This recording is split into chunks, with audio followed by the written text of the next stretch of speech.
So I'm going to show you this ad account right here that we spent £98,000 on. We had a 3.1x ROAS, which for these guys is pretty good. The other thing to mention here is that the ROAS is not fully accurate. So our true ROAS is around about 4.5x. But Facebook had issues with tracking. We'll get to that later on. Now, the main point I want to make to you guys is that to get this result, I've not done anything that is crazy tactical. There's no secret sauce. There's no template to this. It is literally just taking good creative, running with broad targeting, and that's literally it. And I'm going to break that down in more detail in just a second. So I'm going to start with this campaign here. Now, this is an Advantage Plus campaign, and it spent £10,000 in its lifetime, and it did a 4x return on investment. Now, if I go into this ad set right here, what you'll notice is the following. We are optimizing per purchase. We are spending on the ad set level. We're going after the United Kingdom. We have no audience suggestions here at all. And then on the placement side, we actually launched this a further down in the timeline that we ran with this ad account.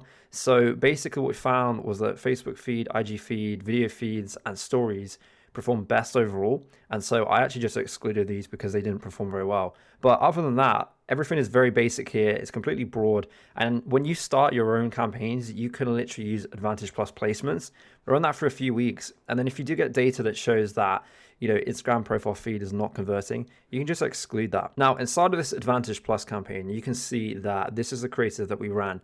Now, to be honest with you guys, for the average brand, I do usually run more creative than what you see here.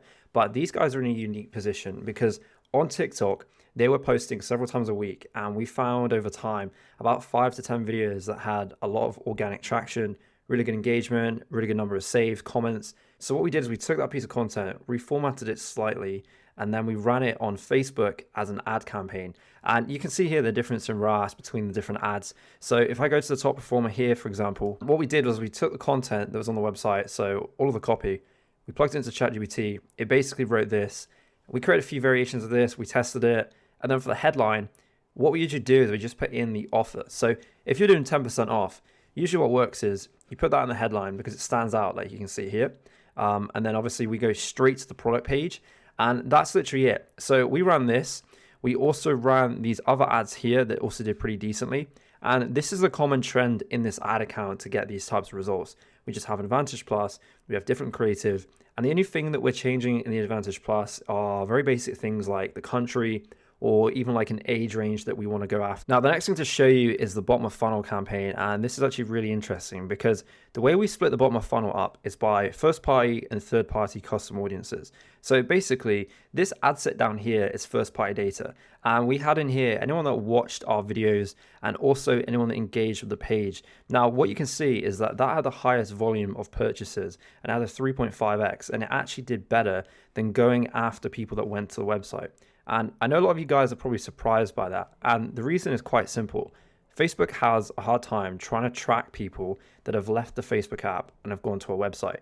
And so what ends up happening is a lot of your audience that have gone to your website and have even purchased from you actually are also in this first party ad set. And so the way I look at this with running ads at the moment is that first party audiences will contain people who are also a lot further down in the funnel. And so provided that you do say 30 days retargeting of first party, you will pick those people up. And we see this trend across a lot of ad accounts right now where first party is doing better than retargeting traffic. Now, the other thing to note is that we're not retargeting add to carts. We never retarget add to carts anymore. And that's simply because of the same reason again. Facebook has a hard time trying to track people that have added to the cart. And so what we end up just doing is all web traffic in our third party, and that's literally it. And we obviously exclude purchases as well. Now, another test that we did was running with a 7-day window, and it basically means that all of our custom audiences are stacked in here. So we have like first party and third party, but we only retarget people that have come across the brand in the last 7 days. And this is something to look at with your own brand, because you'll find that a lot of your customers will convert within 1 to 7 days, and anyone outside that 7-day window usually isn't interested. And so for this brand, we found that going after people that have seen the brand in the last 7 days can actually get a pretty decent result. And so we've done that here as well. Now, assigned to each bottom of funnel ad set, we actually used the same creative as what we use top of funnel. So basically, our customers end up seeing the same ad over and over again until they convert. And for this brand, that's just worked well. For others, we've had to keep updating the creative, we've had to keep updating the offer, but we are literally just taking the top performing creative overall, we're putting it in the bottom of funnel because we know it converts, And all we really do is just change the headline or change the caption to say, hey, you've got 20% off until the end of the week. And that usually just works really, really well. Now, the next type of campaign we ran was this lookalike audience campaign. And I found this really interesting because for a lot of brands that I work with, usually 3 to 5% lookalike audience size is a sweet spot. And that's because of going back to what I said earlier, where Facebook has a hard time tracking your customers, especially when they're third party. And so creating a 1% lookalike audience is not as effective as it used to be. It needs to be a lot broader these days. And so what we ended up doing is testing 2%, 3%, and 5%. And in this example, you can see that 2% did best. Now, we created a lookalike here of just purchases, and we did this about 20 days into running ads for this brand, and that performed really, really well. We found a lot of customers by doing that, and we also had multiple countries in each one of these ad sets. But if you're a brand that's got, say, less than 1,000 people in your custom audience, so less than 1,000 purchases, less than 1,000 clicks, I'd probably do between 3 to 5% in lookalike audience size. If you've got more towards like 10,000 people in your custom audience, then try 2 to 3%. I'm not saying that you should never do 1, 2, or 3% lookalikes, but usually what you want to do is just keep it a little bit broad, especially if you're a new brand that doesn't have a ton of data, because that will obviously help Facebook in getting you a better CPA. Now, the rest of these campaigns that we ran are all pretty much Advantage Plus. So here we had an Advantage Plus going after the US, the same here. Here we did it for Australia, further down we did it for Canada. And so we basically just been rinse and repeat in this strategy, uploading different creative and different Advantage Plus campaigns. And that's what did really, really well for this brand. One final thing to show you guys is that we did run a top of funnel campaign where we use a cost per result goal. And that basically means that you can say to Facebook, hey, my cost per result goal ideally is £20 in this case. So we don't want to pay any more than £20 per purchase. And you can do this on the ad set level. So if I go into this one right here, click on edit, and I scroll down, I'd actually set this at £19, and you can see that Facebook got its conversions at £20.33, which is not bad. It's pretty close to our goal.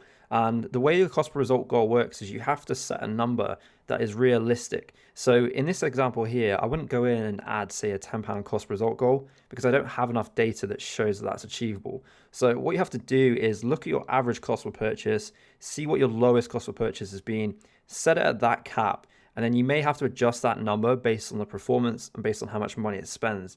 If you put your cap too low, it will not spend enough money. And so that is the key. You have to set that right number. You have to test it. And what ends up happening is, say, tomorrow, if it thinks that it can get that £19 CPA, it will spend the full budget that's assigned to it. So in this case, that's £200 per day.